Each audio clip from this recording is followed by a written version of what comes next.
ден, драги ученици! Добре дојдовте во e-училница на час по македонски јазик. Јас сум Бурбуќа Алију, предавам македонски јазик за другите заедници во Основно училиште Истикбал Тетово. Ова видео лекција е наменето за ученици од 8 оделение. Цели за овој час се учениците да разликуваат народна и уметничка литература, оспособување на анализа на ликови, одредување на карактерни особини и целосно опишување на лик.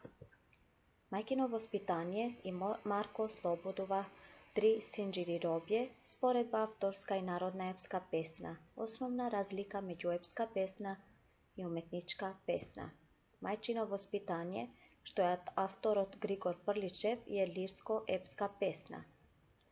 Мајкино воспитание. Кадрија беше сираче, татка си тој закопал, дреи му беа дрипави, куќата мала колиба, но мајка му јуначица, насмерност го учела, чуј сите слово мајкино, силен е Бог на небеси.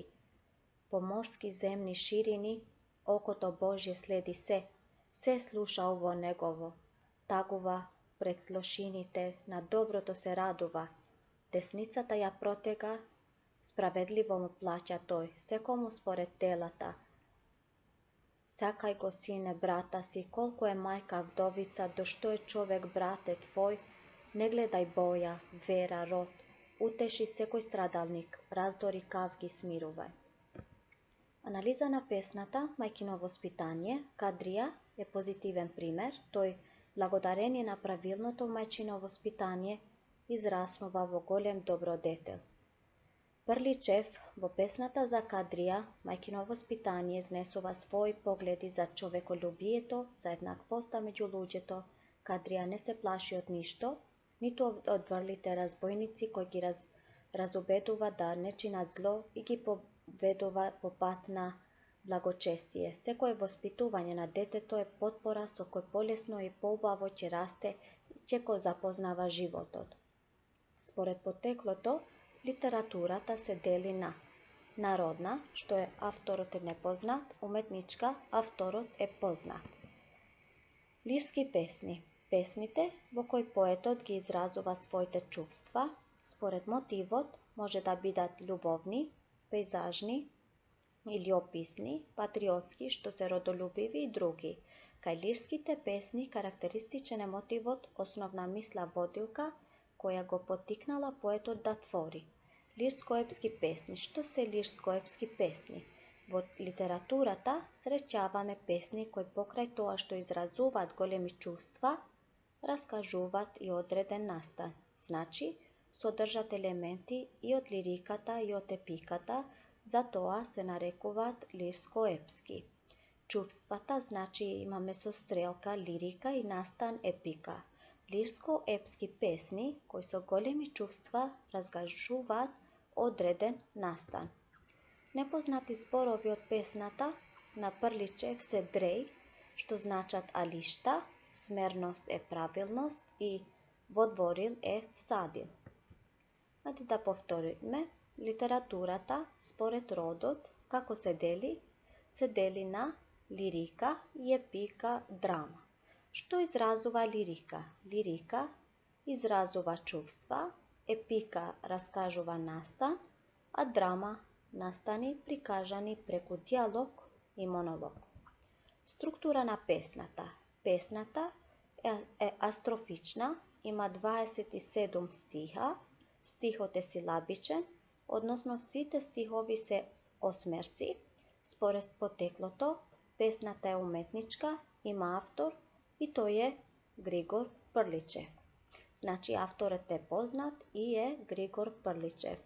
Што опејува оваа песна? Во оваа песна е опеана љубовта на мајката кон својот син Кадрија и раскажува за тоа како таа го воспитувала и го подучувала својот син како да се однесува, да биде праведен, да не ги дели луѓето според вера, боја, род, да го почитува Бога, да ги сака своите блиски, но и останатите, да го утеши тој што страда, да ги смири тие што се скарани. Мотив на оваа песна е љубовта на мајката кон својот син. Ова песна има 3 поетски слики. Првиот е опис на Кадрија и неговиот дом, вториот е поуките на мајката и третото е советите на мајката во срцето на Кадрија. Зошто велиме дека е лирско-епска? Затоа што има и лирски и епски елементи. Лирски елементи се емоциите со кои мајката се обраќа кон својот син и ја прави ова песна лирска. Епски елементи, советите со кои мајката го потучува и воспитува Кадрија, се настан што може да се раскаже. Присутноста на лирски и епски песни ја прави ова песна лирско-епска. Имаме и другата песна, што е народна песна, значи сега ќе ја прочитам, а вие ќе слушате внимателно. Марко ослободува 3 синџири робје.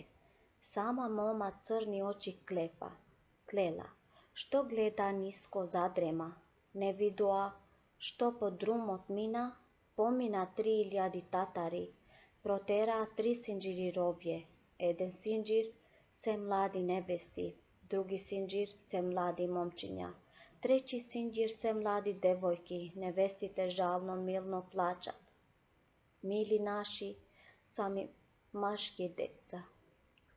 Та, кој ќе ве избања успие, та кој ќе ве развие повие, девојките жално милно плачат, мили наши, наши танки дарој, та кој ќе ве развие увие, момчињата жално милно плачат, мили наши, наши танки пушки, та кој ќе ве измие истрие.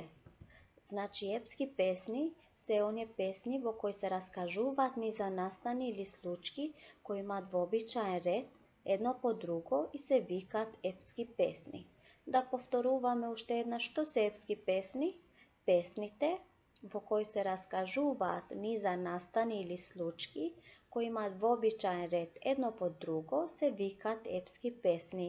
Во нив се говори за настани и личности од надворешниот свет и имаат мирен, тивок тон на раскажување. Во овој вид песни има тема, мотив, фабула и ликови. Сега утврдување или повторување ќе имаме за наставната единица, новата наставна единица што го имавме денес. Како се дели поезијата според создавачот? Се дели на народна и авторска или уметничка. Значи, поезијата според создавачот се дели на народна и авторска поезија. Кои се карактеристиките на народната поезија? Таа е создадена усно, е колективна творба, нејзиниот автор е анонимен и има променлива содржина.